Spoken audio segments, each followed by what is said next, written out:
Hello friends, welcome back to our channel plants space.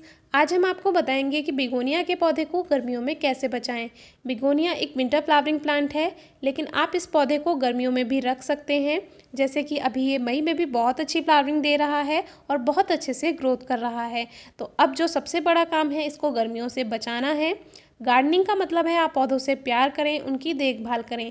उसका मतलब ये नहीं है कि आप अपने शौक के लिए मार्केट से प्लांट लेकर आएँ और जब वो फ्लावरिंग करे तब आप उसका आनंद लें और फिर बाद में आप उस पौधे को, जब उसकी फ्लावरिंग ख़त्म हो जाए तो उसको उठाकर फेंक दें। तो ऐसा बिल्कुल नहीं करना है।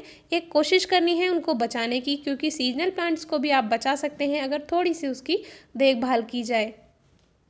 तो ये बिगोनिया प्लांट है, जहाँ पर हाई टेम्परेचर होता है वहाँ पर ये सर्वाइव नहीं कर पाता है, लेकिन एक कोशिश से आप इस पौधे को बचा सकते हैं। तो कुछ बातें हैं जिनका ध्यान रखना है और ये पौधा गर्मियों में बचा रहेगा और फिर नेक्स्ट ईयर आप इनकी कटिंग से कई सारे पौधे तैयार कर सकते हैं। तो सबसे पहले तो इसको सेमी शेड में रखिए, जहाँ पर डायरेक्ट हीट इस पर ना आए।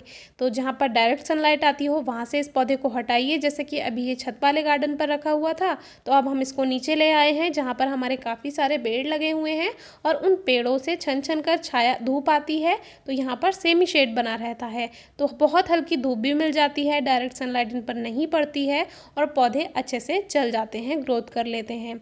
दूसरी बात है इनको ओवर वाटरिंग से बचाना, क्योंकि जो सीजनल प्लांट्स होते हैं जैसे कि वो दूसरे सीजन में जाते हैं। जैसे विंटर का प्लांट है, तो जब ये समर में आएगा तो इसे बहुत कम पानी की ज़रूरत होती है, क्योंकि इसका जो स्टेम होता है, ब्रांच होता है, उसमें पहले ही इतना वाटर होता है कि ये आराम से चल जाए। तो इसका मतलब ये नहीं है आप इसको बिल्कुल पानी देना बंद कर दें। हल्की नमी पौधे में बनाकर रखें और जब इसको सेमी शेड में रख रहे हैं तो कम से कम 2 दिन में इसमें वाटरिंग करें। या फिर आप इसकी पहचान कुछ ऐसे कर सकते हैं कि हल्की सी सॉइल को स्क्रैच कीजिए और लगभग 1 इंच तक अगर इसमें नमी नहीं है तब आप इसमें पानी दे सकते हैं, लेकिन हल्की नमी इसमें है तो आप इसमें बिल्कुल भी पानी ना दें, क्योंकि वो फंगस का कारण हो सकती है और ओवर वाटरिंग से भी पौधे मर सकते हैं।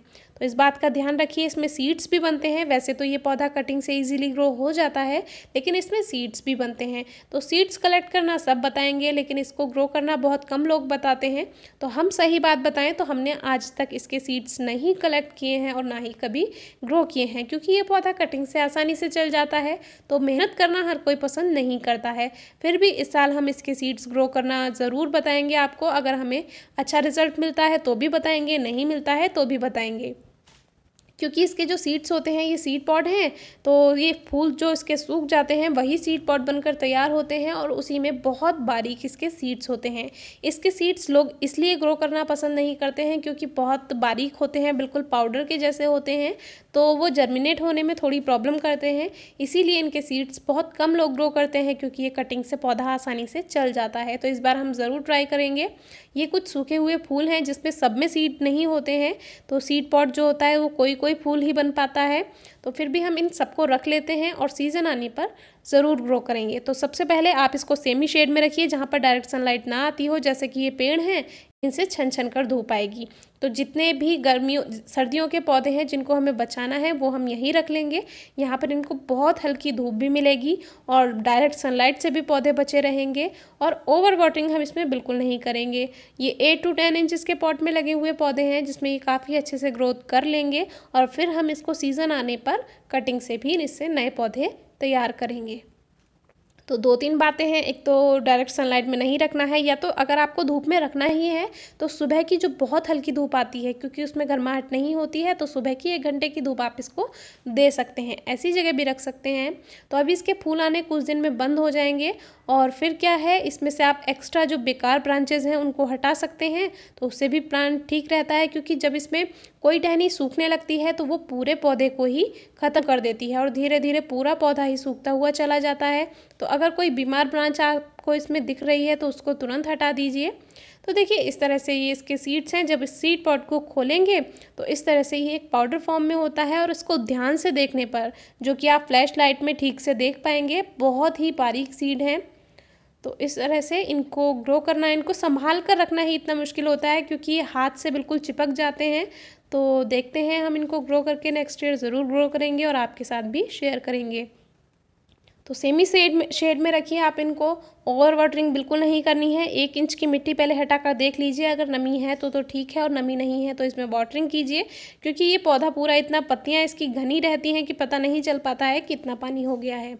तो 2 बातों का ध्यान रखना है, और बारिश से बचाना है। जहाँ पर बारिश आती हो वहाँ पर इसको बिल्कुल नहीं रखना है, क्योंकि अगर एक बारिश में भी ये भीग गया तो ये पौधा बिल्कुल मर जाएगा। तो इसकी जो पत्तियाँ होती हैं उन पर वाटरिंग नहीं है, क्योंकि उससे भी फंगस होती है और वो पत्तियां गलनी शुरू हो जाती हैं, जिससे धीरे धीरे पौधा ख़त्म हो जाएगा। तो कोशिश करेंगे इस पौधे को बचाने की, और आगे अगर ये बचता है तो आपके साथ शेयर करेंगे। लेकिन ये बातें अगर आप ध्यान रखते हैं तो पौधा 100% बचेगा, क्योंकि जून से ये पौधा थोड़ा मरना शुरू हो जाता है, और वही टाइम होता है जब आपको इसको सबसे ज़्यादा ध्यान रखना होता है, जून, जुलाई, अगस्त, क्योंकि उन दिनों में मॉइस्चर होता है मौसम में और नमी होती है ज़्यादा, उस वजह से इस पौधे पर प्रभाव पड़ता है। जितने भी पौधे हैं उन्हीं दिनों में मरते हैं, फंगस अटैक भी उन्हीं दिनों में होगा। तो अभी तो ये ठीक है, लेकिन आगे इसका ध्यान रखना पड़ेगा। वीडियो अच्छी लगी हो तो ज़रूर बताइए। Thank you.